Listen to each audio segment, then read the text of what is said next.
Hey, what's up, Wrestling World, to another edition of Wrestle Ones. So I got quite a few things to talk about, and I know I always say that I'm not going to try and make it too long and end up being like 20-30 minutes, but I'm definitely going to try and keep this concise as possible. If not, then you're just going to have a 20-30 minute video. That's better than doing multiple videos. But in any case, so I'm going to quickly jump into it. So I have thoughts about the Royal Rumble, extra thoughts and everything else, and kind of like the extra stuff that came out of it, because we learned a lot from Punk to like Brock spot, and just the press conference, what happened with Triple H and Cody Rhodes when they were asked about the whole Vince situation and their responses or whatever. And so we're going to go ahead and jump right into that. So let's talk about Cody and Triple H's responses. One of the things that I kind of got from that is that Tony Khan can take notes, because it's like there's a way of answering serious questions, and they basically did it. I know a lot of people talk about how Triple H just kind of not really, you know, kind of like answered it. He kind of like danced around it, or just not really gave a straight answer. But essentially what I got from just both of them, you know, I feel like that was the best, correct way to go about it, because I feel like since this is so serious, they already know that if they were going to be asked these questions, that's why I kind of feel like when you look at the press conference, you didn't see Logan Paul there. You didn't see Roman Reigns. It was just only Bayley, Cody, and Triple H that was there that answered questions. So, and you know, we're going to have Punk there. we're keeping Punk away from the scrums for now. But they're more than likely, we're given like bullet points of like how to respond if that was going to be answered. And like I said in my predictions or in my videos or whatever, I didn't know if they were going to have a press conference after the fact, because that was going to come up. If they were going to, or if they were going to be like, look, we're not going to answer questions about that, so, you know, whatever. But they did, and they answered it. And basically, I feel like it wasn't really a bad way that they answered it. You know, Triple H, more than likely, he was probably told not to say too much about it. He was told, like, okay, this is how you're going to address it, and just keep it at that. And with Cody Rhodes, I would expect him to answer in a political type of way, just because of him being the EVP. And then Cody Rhodes just comes off as a person that is very just well-spoken, and very just a person that, you know, that if you put him behind the scenes, he's going to like be efficient as like Triple H or something like that, just because he has experience, and even just how he comes off as a wrestler. So we can rest assured that if Cody Rhodes ever get injured and he can't perform anymore, that they're going to have him working behind the scenes. But that's neither here or there. But yeah, I mean, Triple H, looking at mainly his response, he's saying that he hasn't read the lawsuit. At that point, he hasn't read the lawsuit, and that he's basically focused on just the future and everything that's happening, because he put out a good point that even though the stuff with Vince happened, that other big things were happening last week. That they had The Rock is on the board of directors. The Raw is going to be on Netflix next year, and then we had the Royal Rumble on Saturday, and all this stuff was happening, and they even set it up in the press conference with Cody Rhodes that this is a black cloud around the WWE and TKO as of this point, and that they're just trying to look toward the future. They got all this amazing stuff that just recently happened, and then we got this big negative thing, and we're not trying to have that cloud over everything. So I can agree with Triple H's response. I know a lot of people may not like it, but in a sense that it's like, there's probably only so much that he could say, and honestly, they need to keep moving forward. They have some talent, and certain talent from AEW look to be coming to WWE, and it's like they just need to stay forward the ship and just leave it at that, because the Vince thing, it has put a big stain on him right now, and they just literally need to do damage control Not the group, not the stable, but you know, they just need to do damage control and get people away from this. Like, yeah, don't look at that. Look at what we're doing here. And that's what's more important, because I seen the headline. I didn't read the whole thing, but I seen that TKO is aggressively trying to weed out any connections with Vince in this whole situation, and just trying to get aggressively to the bottom of this, because I can understand that they're trying to literally get past this. Not saying that it's not a big deal and everything else, but they're trying to grow the company. They got a lot of stuff in the pipeline. I can only assume, just because of the Netflix deal and the Rock thing and whatnot. And they're more than likely just trying to get past this, because this is just a bump in the road, and they're trying to look toward the future, like Triple H said. So I can agree with that. So hopefully everything pans out, and you know, everybody that was responsible or had knowledge of it and did nothing or whatever, they get their just due. If it's not jail time, it's like them, you know, getting fired or whatnot. But hopefully justice is served, and this is not allowed to happen in the company from like here on, you know, and everybody feels safe. Because that's one of the most important things, is that the women, or just anybody, but mostly the women, just because of the situation, feel safe enough, whether they're the wrestlers, the referees, or just people that's working in the offices, that they feel comfortable and safe enough to work there. Because that's the last thing you want to know or want to hear, that people don't feel safe coming into work, you know. So hopefully that is something that they are going to eradicate from here on. And so jumping off of that, just real quickly getting into the Brock Lesnar thing. So it does seem like they're going to try to get away from Brock Lesnar. Even though he wasn't really named in the thing, we all know that Brock Lesnar, you know, that they were talking about him. There's not really too many people with those credentials that Brock Lesnar have, that they could just be like, oh, it could be this or that person. But even then, you know, even if it was two people with those credentials, they probably was going to get rid of both of them, you know, until one of them is proven innocent and the other one is like, yeah, it was this person. But I like, from what we heard after the Rumble, Braun Breaker's role, and I even set it up in my review, Braun Breaker's role in the Rumble, he wasn't even supposed to be in the Rumble. That was Brock Lesnar's spot. All the people that he threw out, all the people, and like Dominic throwing him over, that was supposed to be Brock Lesnar's spot.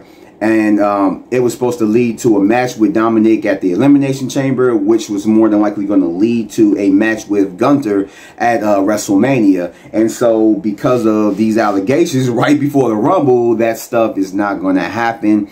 And it's kind of fucked up. I can't say I feel sorry for Brock if these are true, which I don't know. I mean, it is what it is. But it kind of seems like they're trying to, they're more than likely going to find a way to get out of the contract with Brock. And we might not see Brock.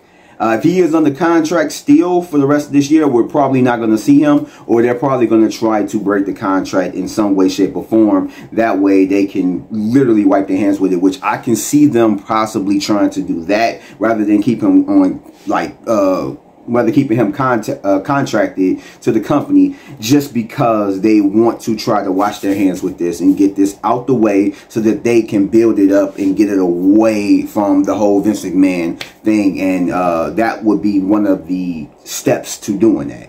So yeah, I don't think that we're going to see Brock Lesnar on WWE TV anytime soon, let alone the rest of the year. And I don't blame him. And so, jumping off of that, let's get right into the Drew McIntyre Punk promo.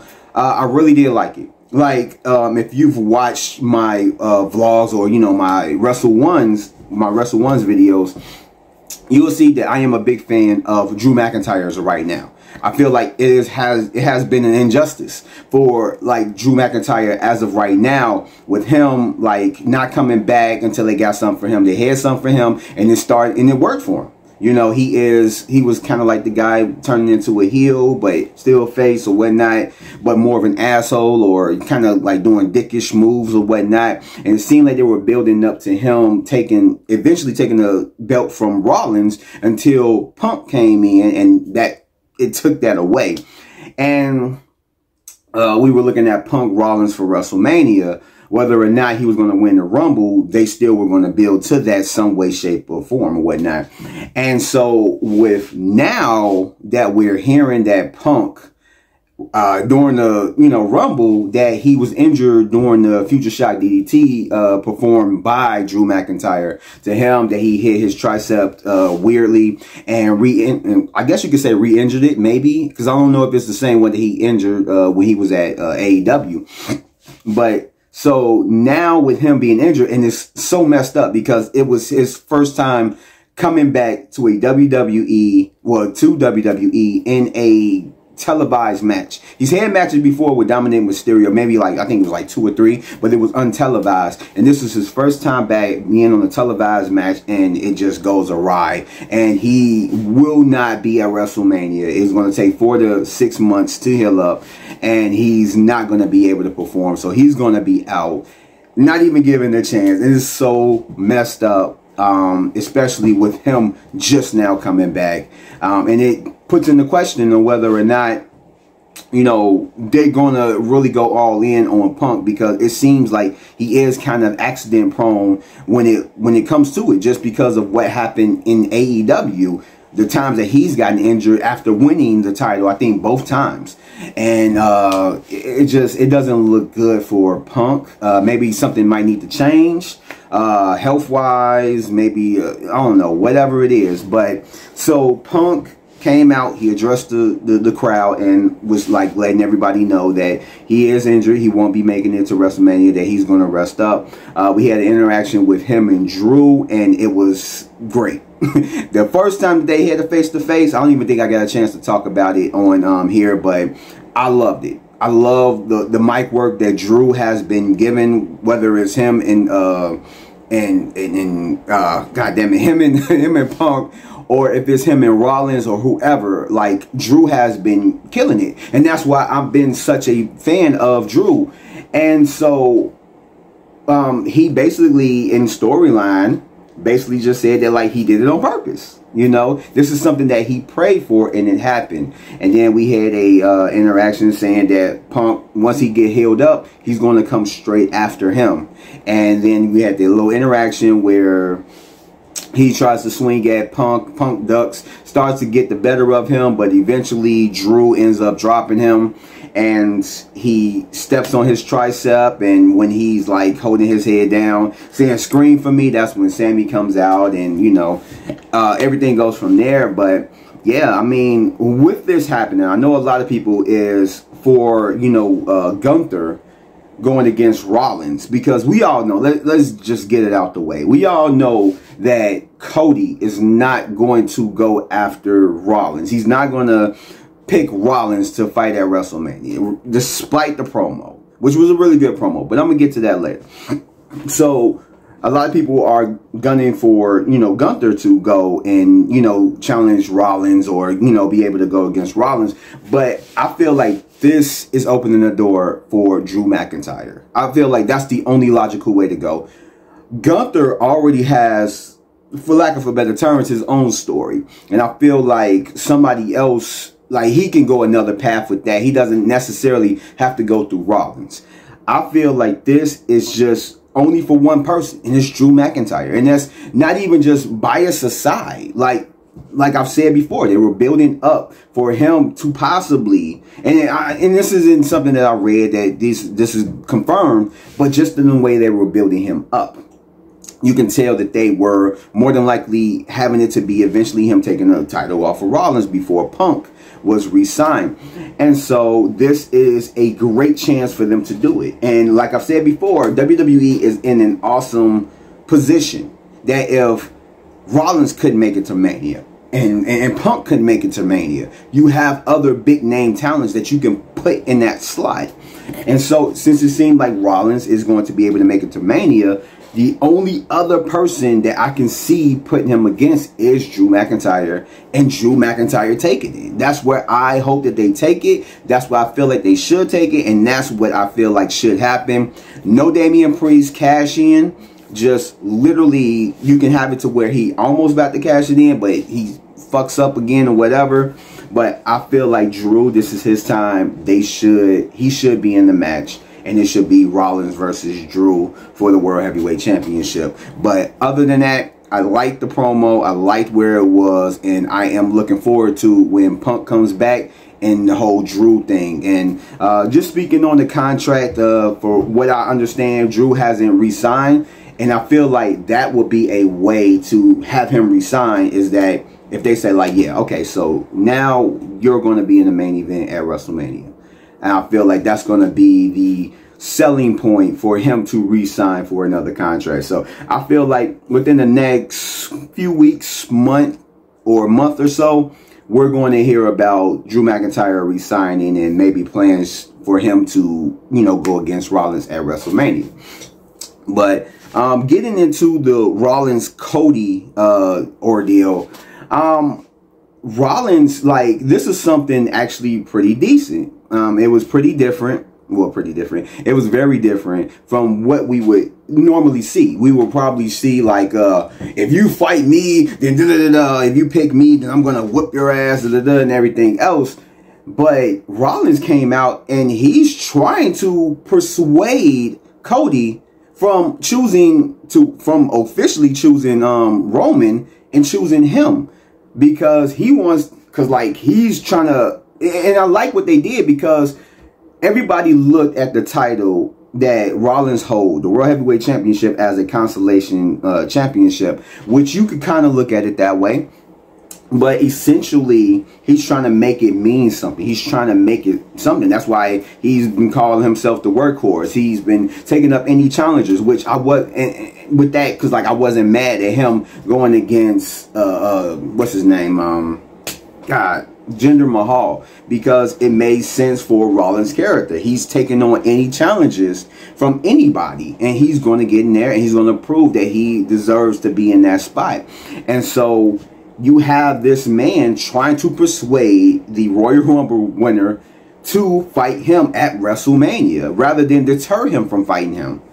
Like, I love the whole spot. I love the concept of the promo and what Rollins was trying to do. And also, it takes away that surety. Even though we all know who's Cody going to pick, it kind of like puts a little bit more depth to the storyline that maybe Cody could choose Rollins to fight at WrestleMania. But that wouldn't be finishing the story, because he even said last year that going after the World Heavyweight Championship, that's a different story.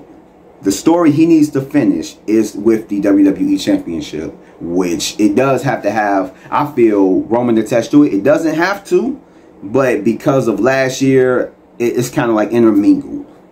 And so, I love the promo. I love the whole twist of Rollins trying to get Cody to pick him, and he wants to have this match with Cody. So I mean, how long are they going to stretch this out? We don't know, but we know essentially Cody is going to pick Roman. So that's a no-brainer. But I really did enjoy it. As far as the Nia Jax and stuff, you know, things happen with that. We're more than likely going to have Nia Jax versus Rhea Ripley at Perth in the Elimination Chamber. We're going to have that. They're going to set that up just so they can get it out the way. But eventually, I feel like Becky and Rhea is going to be for WrestleMania. But somehow, some way, they're going to get to Bayley choosing Io Sky at WrestleMania, excuse me. And you can kind of see where they're leaning to, because Bayley didn't automatically just say that, like, oh, I'm choosing Rhea Ripley. Whoever, I'm choosing that championship. She literally said when Nia Jax got into her face after laying out Rhea Ripley by doing like the 2 leg drops as well as the bonsai drop, or the annihilator as she would call it, and told her that Rhea won't make it there. And then Bayley said that, like, oh, you didn't let me finish. I'm going to make my decision on SmackDown. And you can see the camera just kind of showing the ring, but it's also showing Io Sky and the way she looked. Like she was kind of worried, you know, is she going to pick me or whatever? Why hadn't she made her decision? So that's going to play into the storyline. How are they going to do it? Because Bayley is going to get beat up. How they're going to get to that, we will have to see. And I told y'all it was going to take probably about 20 minutes, but I had a lot of stuff to talk about. But jumping from that, well, I enjoyed that. But jumping from that, going to Judgment Day and the whole R-Truth stuff, that I didn't like. Now I know that they were going to try to team up him and Miz because they've been pushing Miz a lot lately, especially with the whole Gunther thing and everything else. And then him, like, kind of like, I guess you could say they were trying to reform the Awesome Truth with him and R-Truth, and him kind of like being good buddies, and R-Truth having like he believes that he's in the Judgment Day, but at the same time he's looking at Miz as a best friend. And you saw that kind of happen in the Royal Rumble when he was like teaming up, did a tag team with Miz, but when Miz was about to throw Dom out, he stopped him from doing that. So that was something that they were building up to. I just thought that it was going to be a little bit longer. They didn't have to go beat by beat with the whole thing, because I did say that it is very, well, maybe not to y'all, but it is very reminiscent of the Bloodline Sami Zayn dynamic or whatnot. But I thought that they were going to go a little bit longer. From what I understand, Damian Priest pushed for it to go longer than what it was originally supposed to be. I just thought it was going to go longer and maybe kind of end off maybe similar with it's being a massive, like, just beatdown, which it did end up in a beatdown, but I don't think it was as effective as it could have been. I don't know where they're going with this. Maybe it's going to get to the point where R-Truth and Miz are going to take the titles off of Finn and Priest. We're going to see, and when that's going to happen, I don't know if it's going to happen at Mania, but I mean, it could. I don't think it should, because I don't know. It doesn't seem like a Mania match to me. But as far as the effectiveness, I didn't really like it. When you look at when Sami Zayn got beat down and all that stuff happened, I think Royal Rumble last year, when all that stuff happened with them beating Sami down and all that stuff, it was a little bit more effective. Now, given they built it up really strong to that point, and they had a lot of time to build up to that point, which made it a little bit more effective. But even still, I feel like they should have dragged this out a little bit longer and put a little bit more into it. That way, when it happened, it just felt like devastating. And it just didn't. It was like, I just didn't like it. But we're here now. What are they going to do? I really enjoyed the R-Truth stuff. And with the Judgment Day, I really loved it. And that's why I thought that they were going to do it, because it was gold. They even had R-Truth outselling the top people, CM Punk and everybody else, in merch. That's how popular it was. And for them to end it that early, it just, I don't know, man. It was disappointing. But in any case, that is all that I have to say, man. Almost 30 minutes. Like I said, man, I don't know. I got to get a little bit better with this, with time management. But if you like what you've heard, go ahead, give me a thumbs up. Subscribe if you're not. Hit that notification bell for more videos like this. And I will catch you guys on the next one. So peace out. Stay safe. And subscribe, man. I'm trying to hit 500 subscribers this year. So help me. So if you can, really, it really would help. Like, subscribe, and hit the notification bell. So yeah, that's it. Peace.